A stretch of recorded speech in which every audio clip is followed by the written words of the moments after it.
कि हमारे तीसरे टर्म में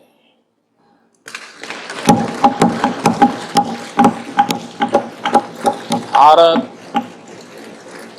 दुनिया की तीसरी बड़ी आर्थिक ताकत बनेगा।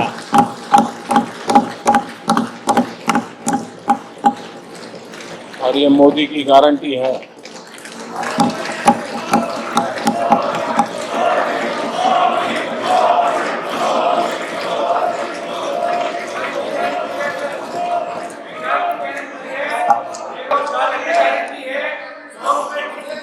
माननीय अध्यक्ष जी, इनको पहले मौका नहीं दिया था क्या?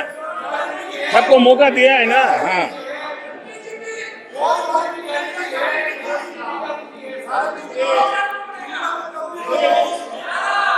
आदरणीय अध्यक्ष जी,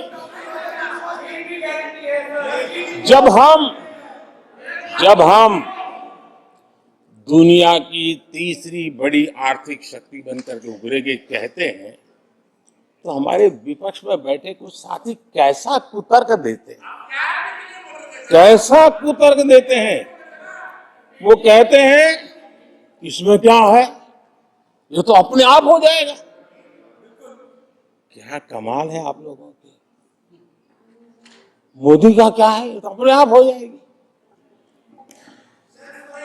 मैं जरा सरकार की भूमिका क्या होती है इस सदन के माध्यम से देश को और विशेष करके देश के युवा मन को बताना चाहता हूं, देश की युवा शक्तियों को बताना चाहता हूं कि होता कैसे है और सरकार की भूमिका क्या होती है। आदरणीय अध्यक्ष जी, 10 साल पहले 2014 में फरवरी महीने में जो इंटरिम बजट आया था, उस समय कौन लोग बैठे थे आपको तो मालूम ही है, देश को ही मालूम है। जो 10 साल पहले इंटरिम बजट आया था, उसे पेश करते समय उस समय के वित्त मंत्री ने जो कहा था, मैं उसको कोट कर रहा हूं, और एक एक शब्द बड़ा मूल्यवान है जी। जब आप लोग कहते हैं ना ये तो अपने आप तीसरे नंबर पर जा ही जाएगा, ऐसा कहते हैं, उनको जरा समझना चाहिए। ये उन्होंने क्या कहा था, I now wish to look forward and outline a vision for the future. Vision for the future. पूरे ब्रह्मांड के सबसे बड़े अर्थशास्त्री बोल रहे थे। I now wish to look forward and outline a vision for the future. आगे कहते हैं, I wonder how many have noted the fact that India's economy, in terms of the size of its GDP, is the 11th largest in the world. यानी 2014 में 11 number पहुंचने पर क्या गौरवगान होता था। आज 5 पर पहुंच गए और आपको क्या हो गया, क्या हो गया। आदरणीय अध्यक्ष जी, आदरणीय अध्यक्ष जी, आदरणीय अध्यक्ष जी, आदरणीय अध्यक्ष जी, आदरणीय अध्यक्ष जी, आदरणीय अध्यक्ष जी, मैं आगे पढ़ रहा हूं। गोगोई जी, थैंक यू, आपने अच्छा कहा। मैं आगे पढ़ रहा हूं, ध्यान से सुनिए साथियों, ध्यान से सुनिए। उन्होंने कहा था is the 11th largest in the world. बड़ा गौरव का बात था। There are great things in the store. आगे वो कह रहे हैं there are great things in store. फिर आगे कहते हैं, there is a well argued view that in the next 3 decades, India's nominal GDP will take the country to the 3rd rank after the US and China. उस समय ये ब्रह्मांड के बड़े अर्थशास्त्री कह रहे थे कि तीसरे नंबर पर 30 साल में हम पहुंच जाएंगे। 30 साल। और फिर कहा था ये मेरा विजन जो मैं मनमोहन सिंह नहीं थे उस समय, मनमोहन सिंह नहीं थे। बहुत लोग हैं जो ये ख्यालों में रहते हैं वो ब्रह्मांड के सबसे बड़ी अर्थशास्त्री है। ये लोग 2014 में कह रहे हैं और विजन क्या देखते हैं 2044 यानी 2044 तक तीसरी अर्थव्यवस्था की बात। ये इनकी सोच, ये इनकी मर्यादा, सपना भी देखने का सामर्थ्य खो चुके थे लोग। संकल्प तो दूर की बात थी। 30 साल का इंतजार करने के लिए मेरे देश की युवा पीढ़ी को कह के गए थे, लेकिन हम आज आपके सामने विश्वास से खड़े हैं, इस पवित्र सदन में खड़े हैं और मैं आपको विश्वास दिलाता हूं कि 30 साल हम नहीं लगने देंगे। ये मोदी की गारंटी है। मेरे तीसरे कार्यकाल में देश दुनिया की तीसरी आर्थिक शक्ति बन जाए।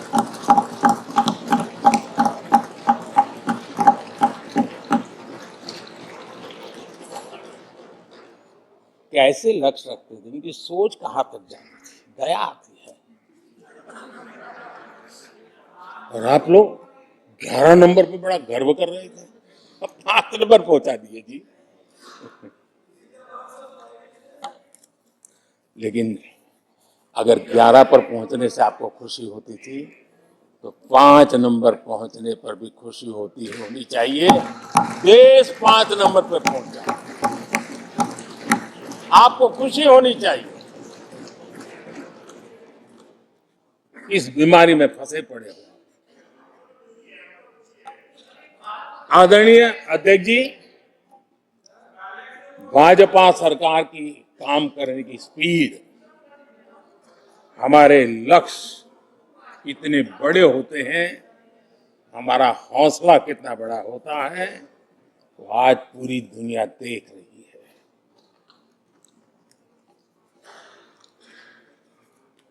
और आदरणीय अध्यक्ष जी, एक कहावत है हमारे उत्तर प्रदेश में, खास ये कहावत कही जाती है, 9 दिन चले 2.5 कोस।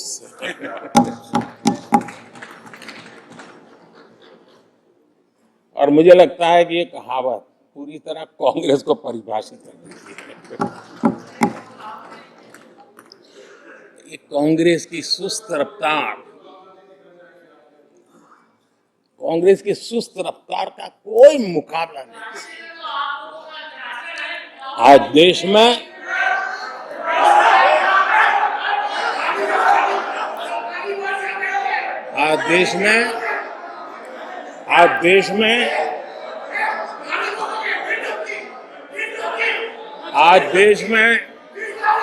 जिस रफ्तार से काम हो रहा है, कांग्रेस सरकार इस रफ्तार की कल्पना भी नहीं कर सकती। आदरणीय अध्यक्ष जी, शहरी गरीबों के लिए हमने 400 घर हमने गरीबों के लिए, आदरणीय अध्यक्ष जी, हमने गरीबों के लिए 4 करोड़ घर बनाए।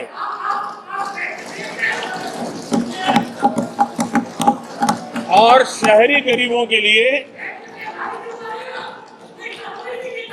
80 लाख पक्के मकान शहरी गरीबों के लिए बने।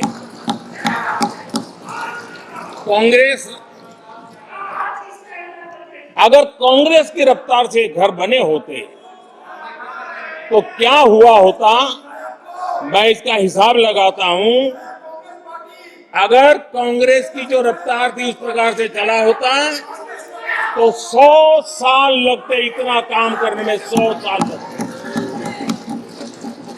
5 पीढ़ियां गुजर जाती।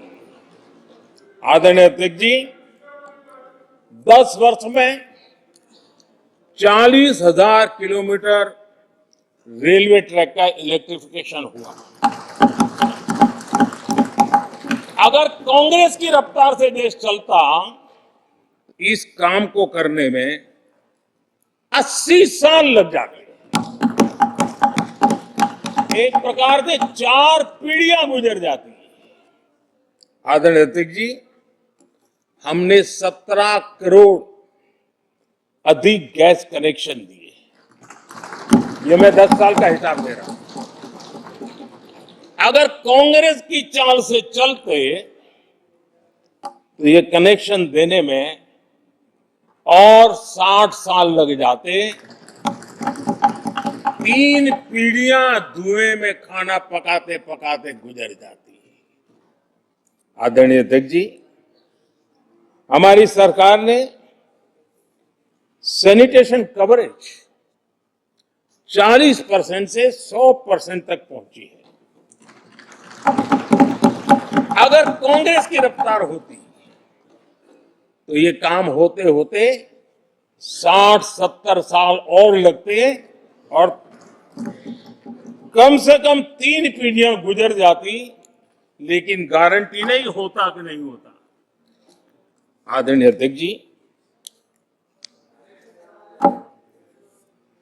कांग्रेस की जो मानसिकता है, जिसका देश को बहुत नुकसान हुआ, कांग्रेस ने देश के सामर्थ्य पर कभी भी विश्वास नहीं किया। वे अपने आप को शासक मानते रहे और जनता जनार्दन को हमेशा कमतर आंकते गए, छोटा आंकते गए।